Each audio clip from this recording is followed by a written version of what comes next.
Well, what saves us money is the remanufacturing of punches and dies, which can cost 10, 20, 30,000 pesos. We can do it in 2 minutes, right? With this machine,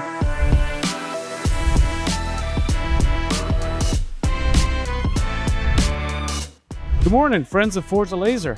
We are here today in Aguas Calientes, and we are joined by Carlos Yoshikai. We are visiting him at his company, WDA Metalworks, and we'd like to know a bit about his history, about how this process has been. yes, well, it all started. I worked 15 years in Japan, specializing in everything related to tooling for the automotive industry. When I returned to Mexico, we started looking at what opportunities there were in the sector, and we realized that the suppliers for the stamping plants, of which there were more than 3,000, well, they weren't enough. We represent 0.3% Okay, of the supply for the automotive industry. So I saw a business opportunity, and we started from something very small, teaching the guys some engineering, some design. We started with a milling machine, a conventional lathe, and we took on the task, well, of starting to grow. And then the industry itself leads you to grow. that was great. And tell me, besides the machines, in this process of evolution, you were telling me, well, back then, that you already obtained an ISO certification, It's something necessary. In the industry, a requirement. it's a basic requirement. It does help you, as such, having the document.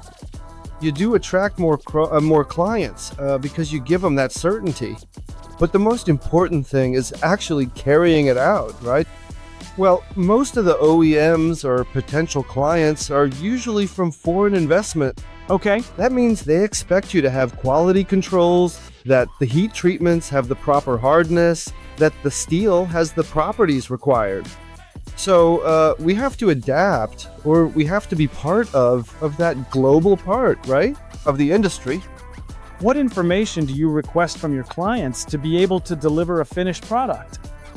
We have here one of the parts of the processes that can be manufactured with these machines we see behind us. I know that here we have, well, the cutting process, the drawing process, right? The forming process.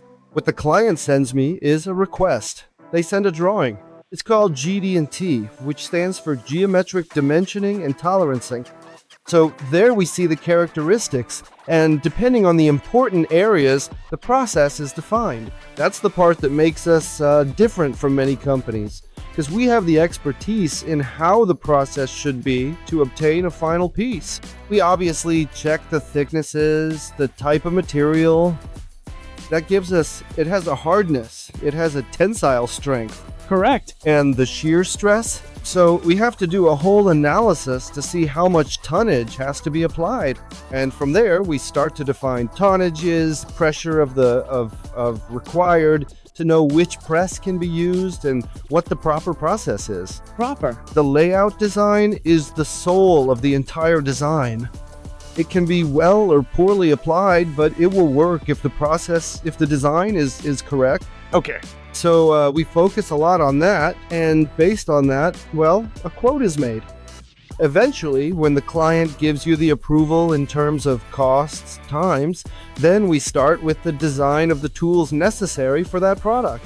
We start with a blank cut, or blanks as they call them, which is the silhouettes. Uh-huh. Subsequently, the forming begins.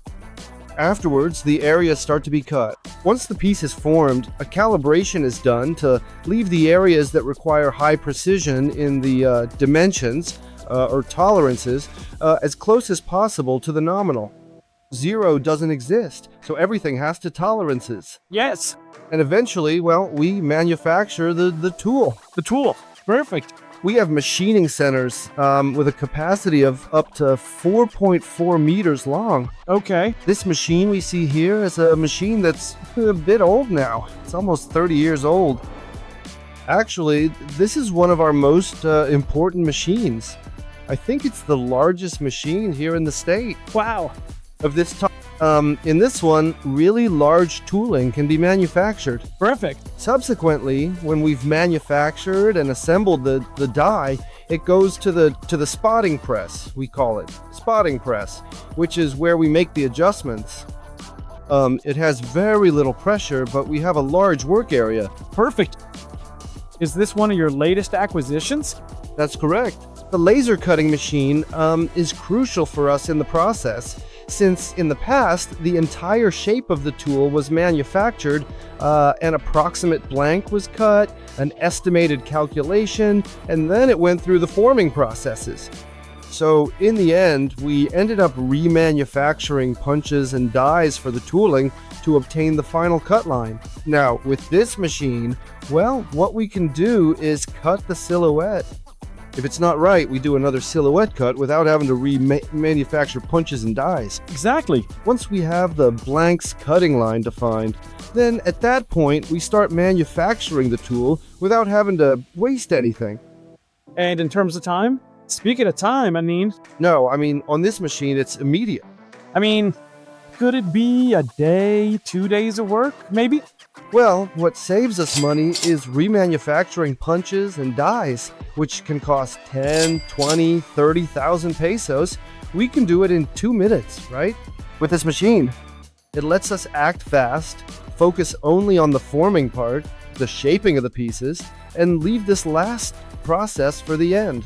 But with the certainty that the silhouette or the final geometry of the part will be consistent, right? 100% from the first one. The model we have here is a 3 kilowatt unit. It's a Forza Ranger T that has the capacity to cut plate and also tubes. Well, in this area over here, we have all the machines, the machining centers, which are smaller in size. Okay. Where inserts or smaller parts are manufactured. Often in a die, there are 4 large plates. But small pieces can have 180, 200 machined pieces, which are small, plus line components. So this is where we manufacture the rest of those pieces. This has been growing. It's been evolving, and obviously, that keeps us at the forefront, right? And being in the market is also about renewing yourself. Renewing. Constantly. You're always going to need things, right? Yes. So, like everything, the investment wasn't like we're going to set up a factory, I'm going to buy 10 machines, and then we start looking for work. The industry itself starts requiring it of you. So you buy as the projects come along, right? How many years have you been in the industry? Well, here in Mexico, with the business already established, a little over 10. 10 years. So, and what a pleasure to be able to share with you this process. How do you see yourself in about 3 or 5 years as WDA? We have to evolve along with automotive technology. Obviously, we have to innovate in terms of types of materials, the handling of those materials that we weren't used to. Well, now we have to adapt them, right? So it's a major challenge for the industry, and we as their suppliers have to go hand in hand with all of this. Currently, we already work with the Toyota Group. We are suppliers for Nissan, Nissan Mexico, Nissan North America. We have accounts in both. We also have, we supply Honda of Mexico, for both plants, Honda motorcycles and Honda cars. So they're among our main clients, and obviously we're suppliers for them. But the idea is to cover a bit more, to go a bit further, and also explore other areas, not just around tooling, but around the fixtures, as they call them, the jigs, which are for assembly, other carriers, some other elements that are also used in the automotive industry. With these machines, you can manufacture parts that don't just support or go into the final product, but rather it's how to automate an assembly line, how to help the people who are overseeing the process. Do you think laser opens up a wider range for this? Does it empower you as a company that can serve in the prototyping part? The idea is, in the future, together with FORZA Laser, to have the 3D laser machine to basically complete what we should have, because we practically have the rest. We have presses, we have the engineering, we have the machining centers. With the 3D laser machine, we would basically close the circle, and we would possibly be the first company that can do 100% manufacturing of prototypes internally. This is what I see for the future. That's where I think we can venture into, and it's one of the competitive advantages I see most in this union, right? That alliance with FORZA Laser. No, spectacular. Thank you very much for considering us. The truth is finding the way. Yes, finding the way, as you say, to close the cycle. Speaking of all this knowledge you brought, many companies wanted you to stay with them, right? Yes, indeed. There were some offers, some very attractive ones for work in already established companies.